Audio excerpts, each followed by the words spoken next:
Why is gender equality important to these discussions that are going on here at COP17?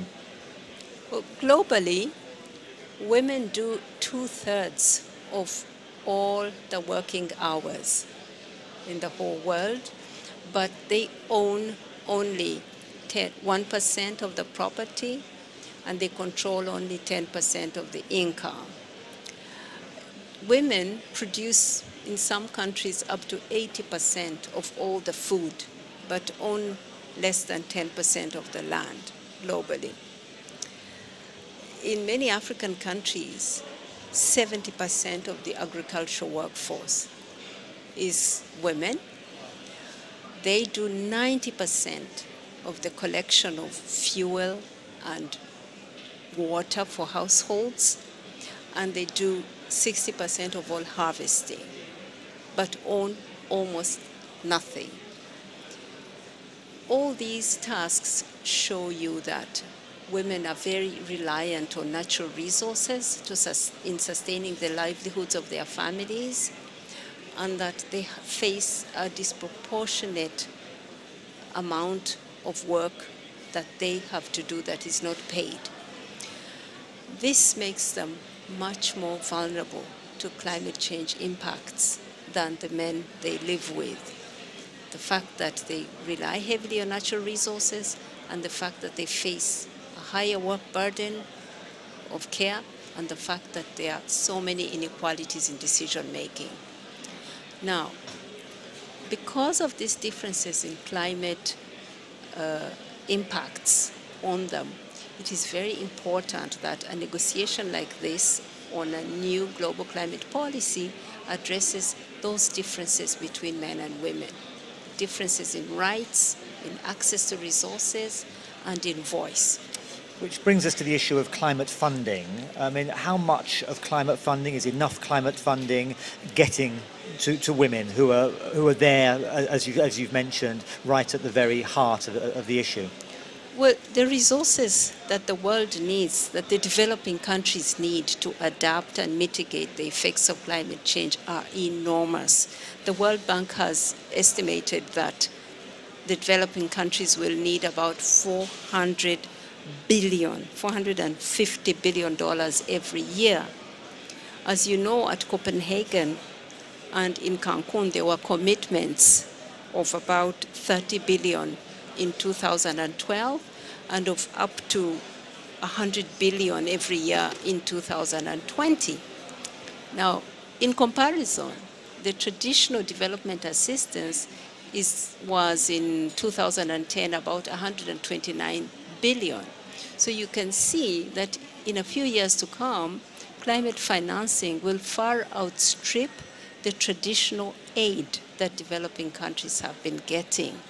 So for us at UNDP, it's so important that we address this changing development financing landscape and ensure that men and women's needs are addressed equitably as development financing changes and as climate financing becomes more and more important. So in the public sector,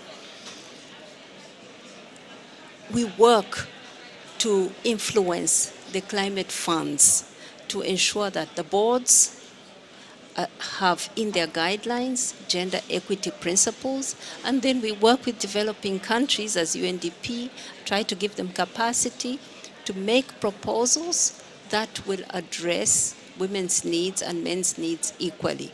So we have had an impact, for example, in working with the climate investment funds. We have had some impact working with the adaptation fund.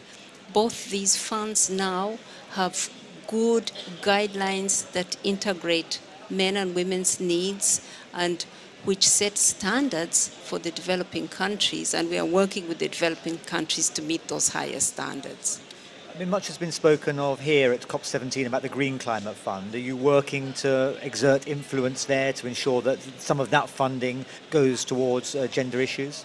Absolutely. We have been working with the committee that has been shaping the financing instrument, the Green Climate Fund instrument, and we have been able to advocate and have provisions of gender equity introduced in the various aspects of this document. We have gender equality well entrenched in the operational guidelines. There's a requirement for gender balance of the board that will make the decisions on how this funding is allocated. There is a provision on the consultations, very, very important stakeholder consultations to make sure that women's voices are also heard when consultations are being made about what to fund. So these provisions which we have got into this draft instrument, we hope will be adopted at this conference. And that's why we are here. And where does the private sector fit into this equation, into the debate? Very, very important.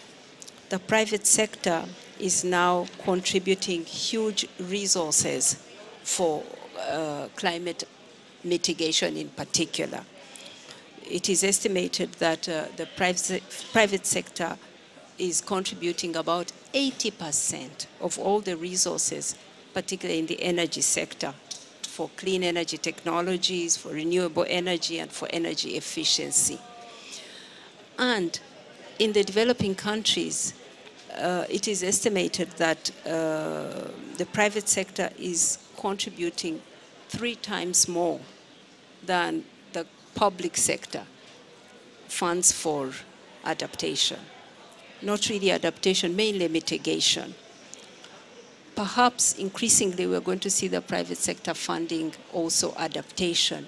So it's so important to now speak with the private sector, engage the private sector, and help these actors to understand the important role, the potential that empowered women have in the market, both as consumers, but also as producers of green products and green services. So we're also working with the private sector and encouraging them to adopt strategies that give women employers and women workers more opportunity.